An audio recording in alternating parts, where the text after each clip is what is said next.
So இப்போ ஒரு card வந்து நீங்க ரேஸ்க்கு ரெடி ஆகுறீங்க அப்படின்னா அந்த கார்ட்ல வந்து நீங்க என்னெல்லாம் கவனிக்கணும்? நீங்க ஆஸ் அ கார்ட்டரா ஒரு டிரைவரா நீங்க என்ன பாப்பீங்க? அதுல என்னெல்லாம் கரெக்டா இருக்குது அப்படின்னு எப்படி செக் பண்ணுவீங்க? டயர் ப்ரெஷர் செக் பண்ணுவேன். எதுக்குன்னா அதுதான் மோஸ்ட் இம்பார்ட்டன்ட். இப்போ இது மாதிரி ஹீட் இருந்துச்சுன்னா ஏதோ 8 இல்லைன்னா போகணும் ஏதோ. ஓகே. அதுக்குதான் ஃபுல்லா கிரிப்பா இருக்கும். அப்போ இல்லைன்னா கிரிப்பே இருக்காது, ஃபுல்லா ஸ்பின் ஆயிடும். அதெல்லாம் சோ வேற என்னெல்லாம் ஃபேக்டர்ஸ் நீங்க செக் பண்ணுவீங்க?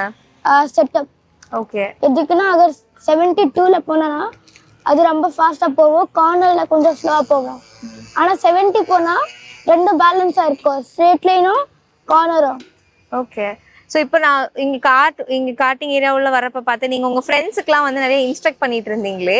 சோ நீங்க நீங்க எங்க உள்ள எக்ஸ்பீரியன்ஸ்லாம் வந்துட்டு நீங்க உங்க ஃப்ரெண்ட்ஸ்க்கு இங்க சொல்லி தரீங்களா? நீங்க கார்ட்டிங் பல இடத்துல போய் அங்க கெயின் பண்ண எக்ஸ்பீரியன்ஸ் எல்லாம் உங்க அகாடமில நீங்க இன்புட் கொடுத்துட்டு இருக்கீங்களா?